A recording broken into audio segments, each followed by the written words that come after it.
사법부가 드디어 정치적 중립 의무를 버리고 정치질을 할 것 같습니다. 헌법에는 대통령은 재임 중 소출을 받지 않는다고 명문으로 규정하고 있는데 법원장과 법관들이 나서서 그걸 무시하고 재판을 하겠다는 겁니다. 일단 유죄 판결을 내려버리면 피선거권 박탈이 되니까 이재명 대통령을 재임 중이라도 사법 권력을 휘둘러서 끌어내리겠다는 계산입니다. 즉 국민주권 정부를 법관 몇 명이 나서서 파괴하겠다고 선전포고문을 만지작거리는 중이죠. 5천만 이상의 국민이 선택한 대통령을 법관 몇 명이 끝장을 내겠다는 건데요. 민주당과 정부는 마음 단단히 먹고 이에 대해서 대책을 마련해야 할 것입니다. 즉 사법부가 헌법을 위반하고 마구잡이로 지들 꼴리는 대로 사법권을 남용할 경우 입법부와 행정부는 이를 어떻게 해야 하는가 고민해야 합니다.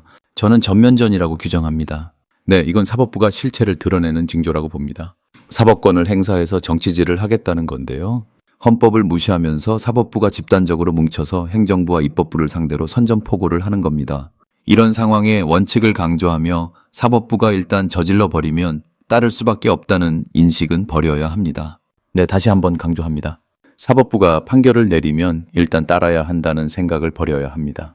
입법부도 행정부도 법을 해석할 능력이 있고 사법부만이 옳다는 법칙은 없습니다. 그래서 제한적이지만 행정부도 법률에 준하는 명령을 내릴 수 있고 입법부는 법을 삭제하거나 바꿀 수 있습니다. 역대 최악의 상황을 연일 만들고 있는 사법부, 이제 집권 여당과 연대 정당들과 행정부 그리고 주권자들이 하나가 되어 이러한 정치질을 남발하는 사법부를 개혁해야 합니다. 아니 개혁을 넘어서 타파해야 합니다. 대통령은 이런 사법부의 헌법 파괴 행위에 대해서 실질적인 조치가 무엇인가에 대해서 고민해야 할 것입니다. 물론 이미 대책과 전략 전술을 마련하고 있을 거라고 믿습니다만 대통령실의 참모들의 굼뜨는 행동을 보면 좀 걱정이 되는 중입니다. 역시 이재명 대통령입니다. 그동안 수면 저 밑에서 숨어서 정체를 감추던 세력이 이재명 대통령 시대가 오자 수면 위로 떠오르며 썩을 대로 썩어서 썩은 냄새가 진동하는 우리 사회의 적폐된 문제들이 국민들 앞에 정체를 드러내는 중입니다. 문제의 발언 보고 이어가도록 하겠습니다. 이재명 정부 중에도 언제든지 재판은 다시 기회를 잡아서 할 수 있는 거죠? 이론적으로는 그렇습니다. 현실적으로도 불가능하지 않죠? 예, 불가능한 건 아닙니다. 예. 대통령이라고 해서 두려워해서는 안 됩니다. 여러분들이 소신껏 법과 양심에 따라서 제대로 제때 판결해 주시기 바랍니다. 오늘 여당이 발표한 대법관 증언에 대해서도 법원장들은 동의하지 않았습니다. 한 정권에서 한꺼번에 대법관을 12명이나 임명을 한다면 그 대법원의 또 사법부의 독립성과 중립성이 유지되겠습니까? 구체적인 숫자에 대해서는 좀 더 공론화 과정이 필요하다고 생각하고요. 대법원의 기능과 역할과도 관련이 돼 있는 부분이기 때문에 신중한 접근이 필요하다는 생각을 가지고 있습니다. 저도 두 분 말씀과 같은 생각을 하고 있습니다. 권력에 서열이 있다는 이재명 대통령의 발언에 대한 의견도 냈습니다.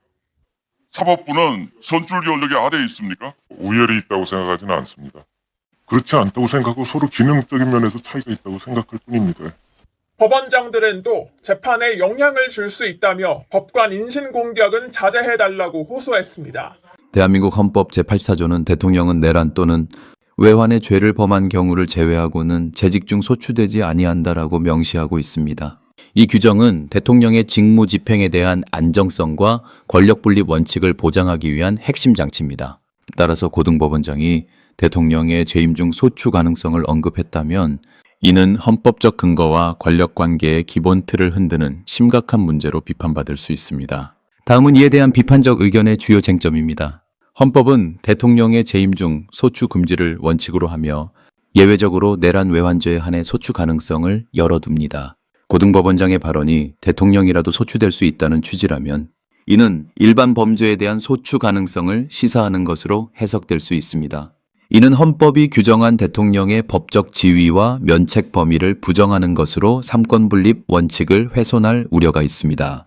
사법부는 법률과 증거에 따라 사건을 심리할 권한을 갖지만 헌법이 정한 대통령의 면책 범위를 초월할 수 없습니다. 고등법원장의 발언이 헌법적 권한을 넘어선 사법부의 월권 행위로 비춰질 수 있으며 이는 사법부의 정치적 중립성을 의심케 합니다. 특히 대통령의 직무 수행 중 발생하는 정책 결정이나 국정 운영과 관련된 사안에 대해 사법적 판단을 확장하려는 시도는 입법 행정부와의 권력 균형을 무너뜨릴 위험이 있습니다. 대통령의 재임 중 소추 가능성을 제기하는 것은 정치적 공격 수단으로 악용될 수 있습니다. 야당이나 특정 세력이 대통령의 업무 수행을 방해하거나 탄핵 등 정치적 압박을 가하려는 의도가 숨어 있을 수 있다는 비판이 제기됩니다. 이는 사법부를 정치적 도구화하려는 시도로 해석될 수 있으며 헌법이 규정한 권력 분립의 취지를 왜곡합니다. 대통령의 재임 중 소추는 국가적 혼란을 초래할 수 있으므로 헌법은 이를 엄격히 제한하고 있습니다. 고등법원장의 발언이 특정 사건에 대한 정치적 편향성을 드러낸다면 해당 재판의 공정성과 신뢰성이 떨어질 수 있습니다. 사법부는 증거와 법률에 기반한 판단을 내려야 하며 헌법적 원칙을 무시한 채 여론이나 정치적 압력에 휘둘려서는 안 됩니다. 과거에도 대통령에 대한 사법적 판단이 논란이 된 사례가 있으나 대부분 퇴임 후 또는 헌법적 예외 사유, 내란 외환에 한정되었습니다. 재임 중 소추 시도는 국가의 정치적 안정성을 위협한 전례가 많으므로 헌법적 장치를 무시하는 발언은 신중해야 합니다. 고등법원장의 발언은 헌법이 대통령에게 부여한 신뢰와 면책의 틀을 부정하는 것으로 삼권 분립의 근간을 흔들 수 있습니다.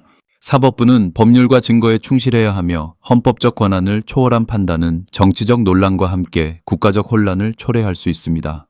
따라서 해당 발언의 맥락과 의도를 철저히 규명하고 헌법적 원칙을 준수하는 방향으로 논의가 이루어져야 합니다.